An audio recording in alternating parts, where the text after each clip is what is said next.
Hi there, Chris from TotallyEV, and here I'm doing a dedicated audio review of the new Mini Electric. If you want a detailed breakdown of the vehicle itself, make sure you check it up on your pub banner or by following the links down in the description below.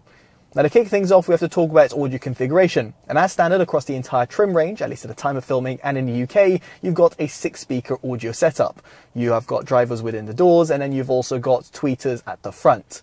If, however, you want to really up the ante, you might want to go for the Harman Kardon audio system, which gives you 10 speakers instead.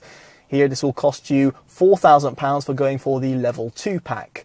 Now, to break it down a little bit more, at the front of the cabin, you've got a 100mm mid-range driver within the dashboard. Then within each of the front doors, you've got a 160mm mid-woofer driver. You then also have 26mm tweeters within the mirror triangles. Then at the rear of the cabin, you have got a 150mm mid-woofers, which are found in the rear trim panel, and you'll also find 26mm tweeters as well. As for the boot, you have got a 200mm dual voice coil subwoofer. Now, I should point out that the wattage rating for the standard system has not been shared, although for the Harman Kardon audio system, it's intriguingly listed as 600 watts on Harman Kardon's website directly, although 315 watts, which I do think is a bit more accurate, via Mini UK. I've asked the manufacturer for a bit of extra clarification. I'll make sure I'll update this video in the description or as a note when I do receive that information. Now, for you to tinker around with the audio drivers, you'll want to navigate on the circular display. And at least on the Harman Kardon audio system, you've got a surround sound option, which I have enabled. I've then taken 1 notch off the surround intensity. I've then added 4 notches to treble and 2 notches off bass and left the fader and the balance in terms of its center position. Now, it's also worth noting that you have got a 7-band equalizer as well, which is great to see. But in my case, I actually found that just leaving the bass and treble adjustments only actually sufficed for my needs. And I'll explain why further down in this video. Now, for you to connect up to the infotainment system, you have got Bluetooth, where the SBC and AAC codecs are supported only. If, however, you want higher quality playback, you will want to use your smartphone, for example, over a wired or wireless transmission with Android Auto or Apple CarPlay. In my case, I was using Android Auto, and therefore meant that I was able to benefit from higher quality playback, especially if I was plugged in via a cable.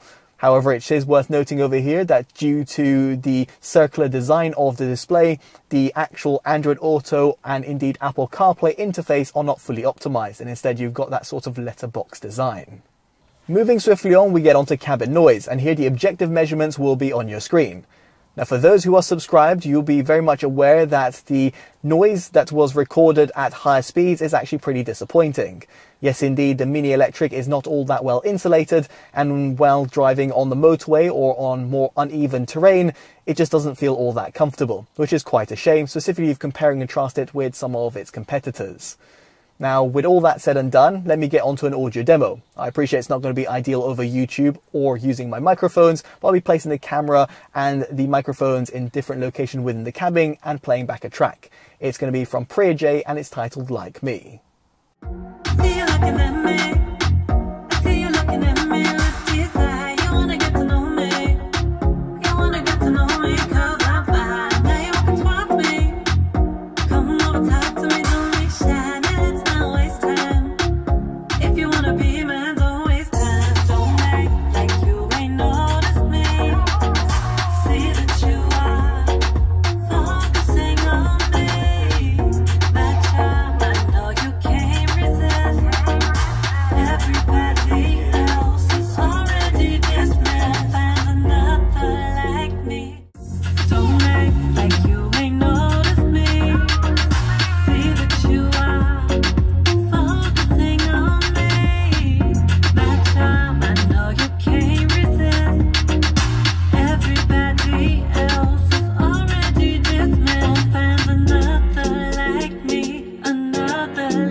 Now, yet again, you're not going to get an accurate reproduction over YouTube, specifically using my microphones, but I thought to provide it as a bit of a taster. Now, when it comes to my own subjective opinion, what I can say is that the overall sound frequency range is actually pretty good. Now, let me break it down for you. First off, in terms of the sub-bass tones, they're certainly there, and that's thanks to the fact you've got a pretty chunky subwoofer in the boot. Now, sure enough, it's not going to compete with some more premium audio systems out there on the market, but given the overall cabin size of the Mini Electric, it really does come into fruition. And therefore, if you do love that low-end bass and that low-end rumble, well, you're certainly going to hear and feel it. Now, the same could be said about the overall mid-bass experience. The drivers that are found within the doors and also towards the rear of the cabin actually do a tremendous job of providing you a really lively tone. In my case, I actually reduced the bass by 2 notches in order to actually remove that overpowering bass as such. But of course, if you really do love listening to EDM, D&B or R&B tracks with a lot of bass, then you might want to EQ this a little bit higher. Now, as for the overall mid-range, it is unfortunately affected, specifically the lower mids. They feel quite pushed back and recessed. Now, you might be quick to say, why didn't you adjust it via the 7-band equalizer? Well, it is actually because that when you do adjust the overall mid-range, it does take away from the overall accuracy. And as such, I just had to leave it in terms of its default EQ as such. Of course, you might disagree or might have a different sort of hearing range as me, but what I will just say is in comparison to some of the other audio systems out there on the market, the overall mid-range tones aren't exactly the Mini Electric's forte, at least not when it comes to the Harman Kardon audio system. On the flip side, the highs do extend very well at the front and rear of the cabin, which is very much appreciated, and that's thanks to the dedicated tweeters that are found within the cabin. In this respect, you'll have that sort of toe-tapping feeling, and it won't sound overly sibilant or harsh. In my case, I actually adjusted quite a few notches on the treble EQ to get that extra bit of zinc. Now, in terms of the overall soundstage, it is actually there. Due to the pretty small cabin of the Mini Electric, yet again, it does actually have a positive effect. And that's because you've got 9 speakers within the cabin, of course, the 10th being the subwoofer, and this means you get a pretty fulfilling experience.